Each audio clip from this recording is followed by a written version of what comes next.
बहुत समय पहले की बात है। उत्तर भारत के घने जंगलों और सूखी पहाड़ियों के बीच बसे धर्मपुर नाम के छोटे से गांव में भैरव नाम का एक गरीब किसान अपनी पत्नी सोना और बूढ़े पिता दीनू के साथ रहा करता था। भैरव के पास गांव के किनारे एक छोटा सा खेत था।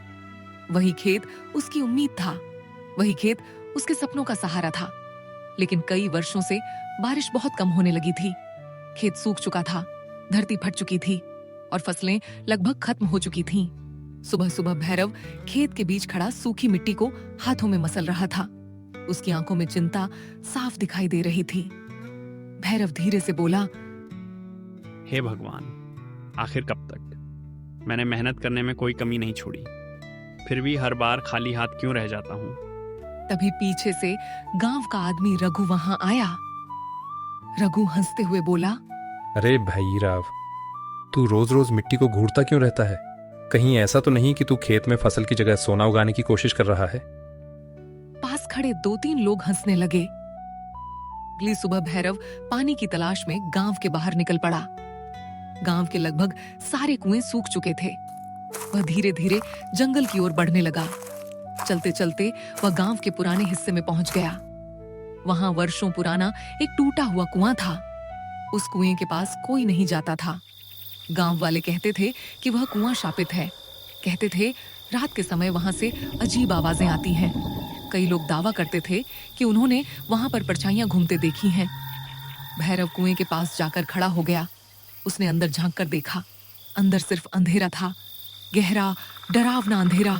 तभी अचानक उसे कुएं के अंदर से धीमी आवाज सुनाई दी। भैरव का शरीर कांप गया। उसने घबराकर पीछे देखा, लेकिन वहां कोई नहीं था। फिर वही आवाज आई, मुझे बाहर निकालो। कौन है? कुछ पल तक चारों तरफ सन्नाटा रहा। फिर अचानक कुएं के अंदर हल्की नीली रोशनी चमकने लगी। भैरव घबरा गया और तेजी से वहां से भाग निकला। कुछ देर बाद भैरव गांव की चाय की दुकान पर पहुंचा। वह पसीने से भीगा हुआ था। चाय बेचने वाला बूढ़ा कल्लू उसे देखकर बोला, अरे भैरव, क्या हुआ? इतना घबराया हुआ क्यों लग रहा है? भैरव धीरे से बोला, मैं पुराने कुएं के पास गया था। इतना सुनते ही वहां बैठे लोग चुप हो गए। एक आदमी डरकर बोला, तू उस शापित कुएं के पास गया था? पागल हो गया है क्या? वहां से आवाज आ रही थी, जैसे कोई मदद मांग रहा हो। एक बूढ़ा आदमी धीरे धीरे बोला, सालों पहले उस कुएं में एक साधु गिर गया था। लोग कहते हैं उसकी आत्मा आज भी वहीं भटकती है। जो भी उसकी बातों में आता है, उसकी जिंदगी बर्बाद हो जाती है। भैरव सोच में पड़ गया, लेकिन उसके मन में डर से ज्यादा घर पहुंचकर भैरव ने सारी बात सोना को बताई। सोना पहले तो डर गई, लेकिन कुछ देर बाद उसकी आंखों में अलग चमक दिखाई देने लगी। सोना धीरे से बोली, अगर वहां सच में कोई साधु है तो हो सकता है उसके पास खजाना भी हो। तुम भी गांव वालों जैसी बातें मत करो, मुझे तो बहुत डर लग रहा है। डरते रहोगे तो जिंदगी भर गरीब ही रहोगे। देखो भैरव, भगवान हर किसी को मौका नहीं देते। हो सकता है ये मौका हमारी किस्मत बदल दे। दीनू धीरे से बोले, बहू, लालच अच्छी बात नहीं होती। मैं लालच नहीं कर रही बाबूजी, मैं सिर्फ अच्छी जिंदगी चाहती हूँ। भैरव चुप हो गया। उसके मन में डर और उम्मीद दोनों चल रहे थे। उस रात भैरव सो नहीं पाया। बार बार उसके कानों में वही आवाज गूंज रही थी, मुझे बाहर निकालो। आधी रात के समय वह चुपचाप घर से निकल पड़ा। आसमान में काले बादल छाए हुए थे। ठंडी हवा चल रही थी। कुछ देर बाद वह फिर उस पुराने कुएं के सामने खड़ा था। पूरा इलाका डरावने सन्नाटे से भरा हुआ था। भैरव कांपती आवाज में बोला, कौन है वहां? अचानक कुएं के अंदर से तेज नीली रोशनी निकलने लगी। धीरे धीरे रोशनी बढ़ती गई। फिर कुएं के अंदर से एक बूढ़ा आदमी ऊपर उठता दिखाई दिया। उसकी लंबी सफेद दाढ़ी थी, आंखें चमक रही थीं, कपड़े फटे हुए थे। भैरव डर कर पीछे हट गया। हाँ? हे भगवान, डरो मत भैरव, मैं तुम्हें नुकसान नहीं पहुंचाऊंगा। भैरव हैरानी से उसे देखने लगा। तुम मेरा नाम कैसे जानते हो? मैं बहुत कुछ जानता हूँ। मैं इस कुएं का रक्षक हूँ। सालों से यहाँ बंद हूँ और मैं इंसानों के मन को पहचान सकता हूँ। भैरव ध्यान से उसकी बातें सुनने लगा। तुम गरीब जरूर हो, लेकिन तुम्हारे मन में अभी भी इंसानियत बाकी है, इसलिए मैं तुम्हारी मदद करना चाहता हूँ। इतना कहकर बूढ़े ने कुएं के अंदर हाथ डाला। कुछ ही पल बाद उसने एक छोटा मिट्टी का घड़ा बाहर निकाला। घड़े के अंदर चमकता हुआ पानी था। इस पानी की केवल कुछ बूंदें अपने खेत में डाल देना। तुम्हारा खेत फिर से हरा हो जाएगा। लेकिन याद रखना, हर हफ्ते केवल एक घड़ा पानी लेना। जरूरत से ज्यादा लेने की कोशिश मत करना। अगर लालच किया तो सब कुछ नष्ट हो जाएगा। भैरव धीरे से बोला। मैं आपकी बात हमेशा याद रखूंगा।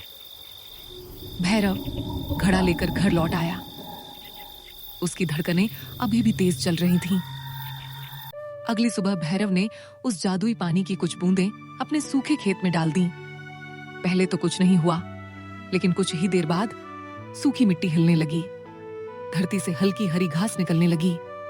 धीरे धीरे पूरा खेत हरियाली से भर गया। भैरव की आंखें फटी रह गईं। वह खुशी से चिल्ला उठा। सोना, जल्दी बाहर आओ। सोना और दीनू बाहर दौड़कर आए। हरा भरा खेत देखकर दोनों हैरान रह गए। सोना खुशी से रोने लगी। ये कैसे हुआ? शायद भगवान ने आखिर हमारी सुन ली। धीरे भैरव का खेत पूरे गांव में सबसे अच्छा हो गया। जहां बाकी किसानों की फसल सूख रही थी, वहीं भैरव के खेत में सुनहरी फसलें लहरा रही थीं। गांव वाले हैरान थे। रघु एक दिन खेत देखकर बोला, अरे ये कैसे हो गया? भैरव मुस्कुराया, लेकिन उसने कुएं का रहस्य किसी को नहीं बताया। कुछ ही महीनों में भैरव के घर की गरीबी खत्म होने लगी। घर में अनाज भर गया। दीनू की दवाइयां आने लगीं। सोना नए कपड़े पहनने लगी और गांव वाले अब भैरव का सम्मान करने लगे। लेकिन धीरे धीरे सोना के मन में लालच बढ़ने लगा। एक रात वह बोली, अगर एक घड़े पानी से इतना सब बदल सकता है, तो सोचो अगर हम ज्यादा पानी ले आए तो क्या होगा? भैरव तुरंत बोला, नहीं सोना, बूढ़े ने साफ मना किया था। तुम हमेशा डरते क्यों रहते हो? शायद वह बूढ़ा हमें परख रहा हो। अगर हमारे पास ज्यादा पानी आ जाए तो हम पूरे इलाके के सबसे अमीर लोग बन सकते हैं। भैरव चुप हो गया, लेकिन उसके मन में भी धन का आकर्षण धीरे धीरे बढ़ने लगा। घर लौटते ही सोना ने पूछा, आज कितना पानी लाए? सिर्फ एक घड़ा। तुम जिंदगी भर गरीब सोच वाले ही रहोगे। इतना बड़ा मौका बार बार नहीं मिलता। अगर हम सारा पानी निकाल लें तो हमारी आने वाली 7 पीढ़ियां भी अमीर रहेंगी। भैरव सोच में पड़ गया। धीरे धीरे सोना की बातें उसके मन में उतरने लगीं और आखिरकार उसने एक बड़ा फैसला कर लिया। अगली सुबह भैरव बहुत बेचैन था। बार बार उसके मन में सोना की बातें घूम रही थीं। अगर सारा पानी मिल जाए, हम हमेशा के लिए अमीर बन जाएंगे। शाम होते होते उसका मन कमजोर पड़ चुका था। रात के अंधेरे में वह चुपचाप घर से निकला। इस बार उसके हाथ में सिर्फ एक घड़ा नहीं, बल्कि 3 बड़े मटके थे। ठंडी हवा चल रही थी। दूर कहीं उल्लू की आवाज गूंज रही थी। कुछ देर बाद वह फिर उसी पुराने कुएं के सामने खड़ा था। कुएं के आसपास अजीब सन्नाटा फैला हुआ था। भैरव धीरे से बोला, बाबा, मैं आ गया हूँ। कुछ ही पल बाद कुएं के अंदर नीली रोशनी चमकने लगी।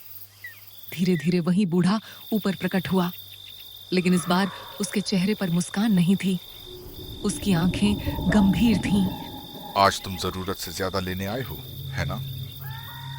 भैरव घबरा गया, लेकिन अगले ही पल उसने नजरें झुका लीं। भविष्य मेहनत से सुरक्षित होता है, लालच से नहीं। भैरव चुप रहा। उसके मन में अब भी धन का मोह भरा हुआ था। बूढ़ा कुछ देर तक भैरव को देखता रहा। फिर उसने गहरी सांस ली।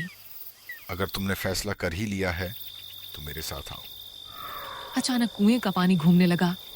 धीरे धीरे कुएं के बीचों बीच एक गोल पत्थर का दरवाजा दिखाई देने लगा। भैरव की आंखें फटी रह गईं। दरवाजे के पीछे अंधेरी सीढ़ियां नीचे जा रही थीं।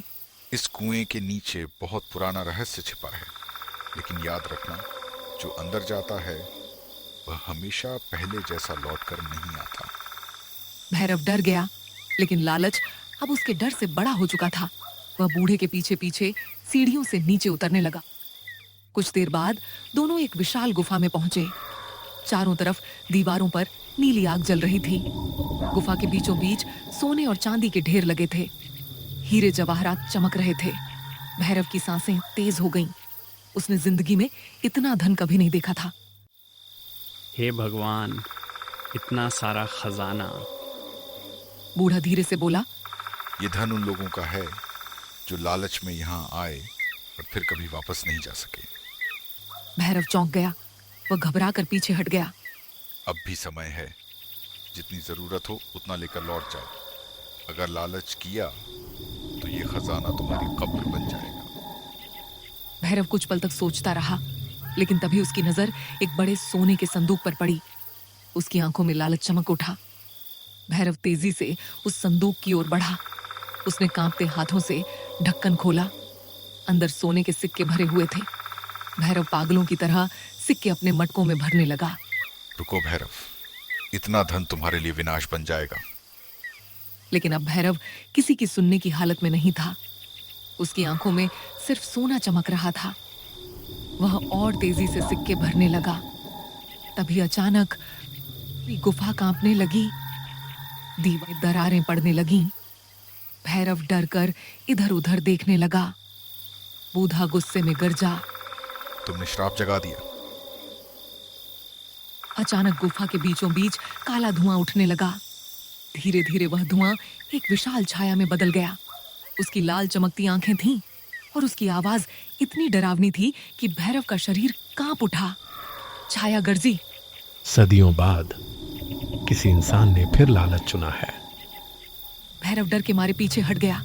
उसके हाथ से सोने के सिक्के गिरने लगे। मुझे माफ कर दो। अब बहुत देर हो चुकी है। पूरी गुफा जोर जोर से कांपने लगी। ऊपर से पत्थर गिरने लगे। भागो, अभी इसी समय यहां से निकलो। भैरव जान बचाकर सीढ़ियों की ओर भागने लगा। पीछे काला धुआं उसका पीछा कर रहा था। काफी मुश्किल के बाद भैरव कुएं के बाहर पहुंचा। उसकी सांसें तेज चल रही थीं। पूरा शरीर कांप रहा था, लेकिन उसके हाथ अब भी सोने से भरे हुए थे। तभी पीछे से बूढ़े की आवाज आई, आज तुम धन तो ले जा रहे हो, लेकिन याद रखना, हर श्राप की कीमत चुकानी पड़ती है। अगले ही पल बूढ़ा और पूरा कुआं अंधेरे में गायब हो गया। भैरव डर गया, लेकिन जैसे ही उसने सोने की ओर देखा, उसके चेहरे पर फिर लालच लौट आया। वह तेजी से घर की ओर भाग गया। अगली सुबह पूरे गांव में चर्चा फैल गई। भैरव के घर के बाहर बैलगाड़ियां खड़ी थीं। नए बर्तन आ रहे थे, महंगे कपड़े आ रहे थे, और कुछ ही दिनों में उसकी टूटी झोपड़ी की जगह एक बड़ा पक्का घर बनना शुरू हो गया। गांव वाले हैरानी से सब देख रहे थे। रघु एक दिन बोला, अरे भैरव, लगता है तेरी किस्मत रातों रात बदल गई। कहीं सच में तुझे खजाना तो नहीं मिल गया? भैरव हल्का सा मुस्कुराया, लेकिन उसने कुछ नहीं कहा। धीरे धीरे गांव वाले उससे जलने लगे। जो लोग पहले उसका मजाक उड़ाते थे, अब वही लोग उसकी खुशामद करने लगे। सोना अब महंगे कपड़े पहनने लगी थी। उसके व्यवहार में भी घमंड आने लगा। देखा, मैं ना कहती थी, गरीब लोग सिर्फ डरते रहते हैं। अगर हम हिम्मत ना करते तो आज भी भूखे बैठे होते। दीनू चुपचाप सब देख रहे थे। उनके चेहरे पर खुशी नहीं, चिंता थी। एक रात दीनू ने भैरव को अपने पास बुलाया। दीनू धीरे से बोले, बेटा, मुझे कुछ ठीक नहीं लग रहा। धन इंसान को बदल देता है। मैं देख रहा हूँ तुम्हारे घर में अब पहले जैसी शांति नहीं रही। जब तुम गरीब थे तब तुम्हारे चेहरे पर दुख जरूर था, लेकिन मन शांत था। अब धन है, लेकिन तुम्हारी आंखों में डर दिखाई देता है। भैरव चुप हो गया, लेकिन उसके मन में अब भी धन का नशा था। कुछ दिनों बाद सोना फिर बोली, इतने से क्या होगा? अगर हम एक बार फिर वहां जाएं, तो और ज्यादा धन ला सकते हैं। नहीं, पिछली बार जो हुआ वो मैं अभी तक नहीं भूल पाया। लेकिन तुम ये भी मत भूलो कि उसी की वजह से आज हमारे पास सब कुछ है। धीरे धीरे सोना की बातें फिर भैरव के मन में उतरने लगीं। अब उसे अपना बड़ा घर भी छोटा लगने लगा था। उसे और धन चाहिए था, और ज्यादा, और पूरा जंगल कांपने लगा। पेड़ों की शाखाएं जोर जोर से हिलने लगीं। ऐसा लग रहा था जैसे धरती के भीतर कोई भयानक शक्ति जाग चुकी हो। कुएं के अंदर से काला धुआं निकलता जा रहा था। धीरे धीरे वह धुआं पूरे आसमान में फैलने लगा। सोना डरकर भैरव के पीछे छिप गई। ये क्या हो रहा है? बूढ़ा गुस्से में बोला। जिस शक्ति ने तुम्हें जीवन दिया, अब वही शक्ति तुमसे सब कुछ छीन लेगी। अचानक कुएं से तेज गर्जना की आवाज आई। फिर कुएं का पानी काला पड़ने लगा। कुछ ही क्षणों में पूरा कुआं अंधेरे से भर गया। भैरव कांपते हुए बोला, हमें माफ कर दीजिए, हमसे गलती हो गई। गलती तब होती है जब इंसान अनजाने में कुछ करे, लेकिन तुमने चेतावनी सुनकर भी लालच चुना। इतना कहकर बूढ़ा धीरे धीरे धुएं में गायब होने लगा। भैरव चिल्लाया, रुको, हमें एक मौका और दीजिए। लेकिन तब तक बहुत देर हो चुकी थी। अचानक कुएं के आसपास की जमीन फटने लगी। सोना चीख पड़ी। भागो भैरव! दोनों जान बचाकर वहां से भागने लगे।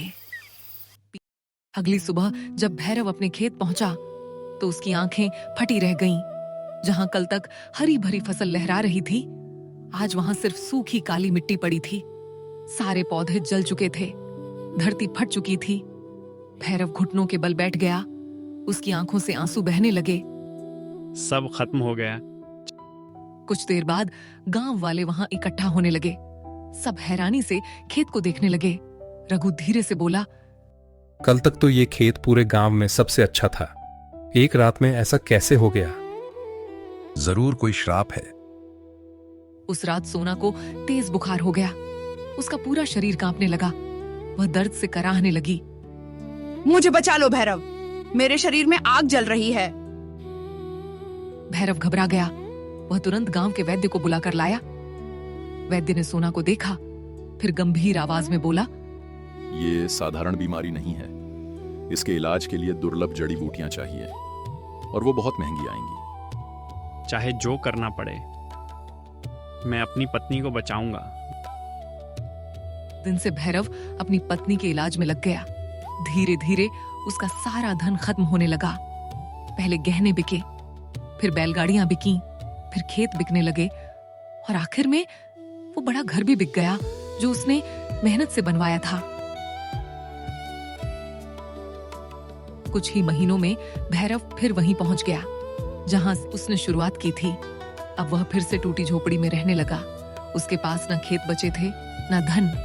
सोना कमजोर होकर खाट पर पड़ी रहती। एक रात वह रोने लगी। भैरव उसकी ओर देखने लगा। उसकी आंखों में गुस्सा नहीं था, सिर्फ दुख था। भैरव धीरे से बोला। सोना रोते हुए बोली, सब मेरी वजह से हुआ। अगर मैं लालच ना करती तो आज हमारा घर ना उजड़ता। गलती सिर्फ तुम्हारी नहीं थी सोना। अगर मैं तुम्हारी बात मानने की बजाय सही रास्ते पर रहता तो शायद ये सब ना होता।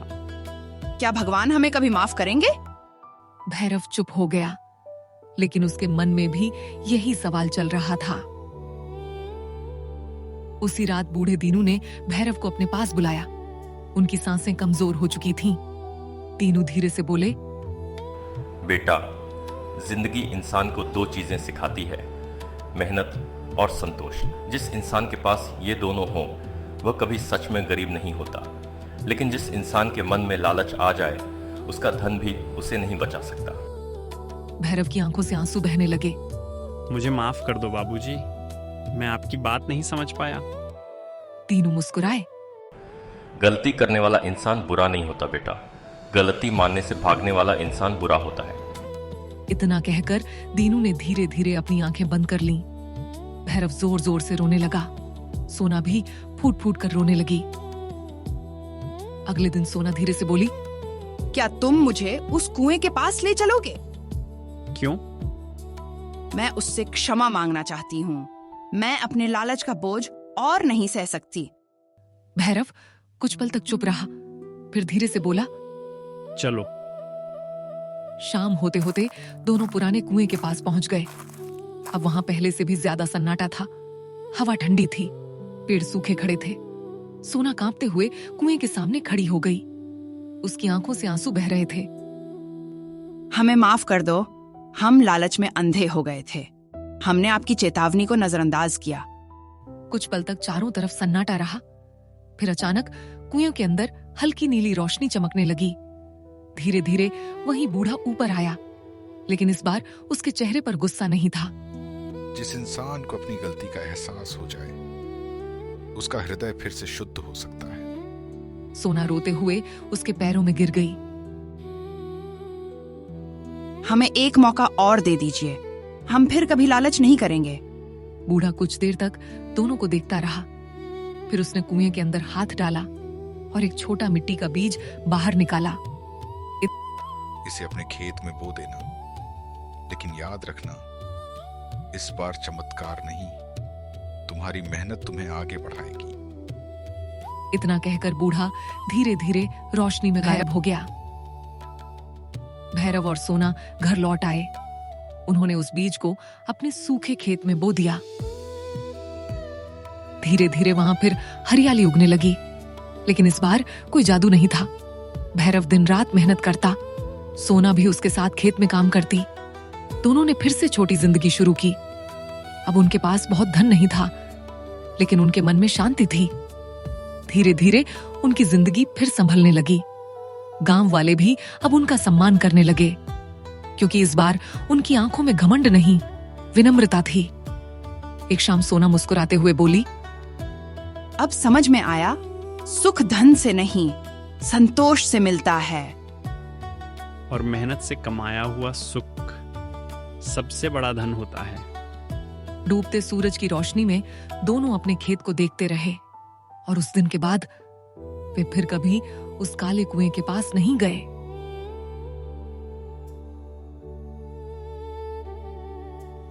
इस कहानी से हमें यह सीखने को मिलता है कि लालच इंसान से उसका धन ही नहीं, उसकी शांति भी छीन लेता है। लेकिन जो अपनी गलती स्वीकार कर ले, उसके लिए नई शुरुआत हमेशा संभव होती है। अगर आपको हमारी कहानियां पसंद आ रही हैं, तो जल्दी से टून्स फॉर फन को लाइक करें, शेयर करें, सब्सक्राइब करें और बेल आइकन दबाना मत भूलना, ताकि हर नई कहानी आप तक सबसे पहले पहुंचे।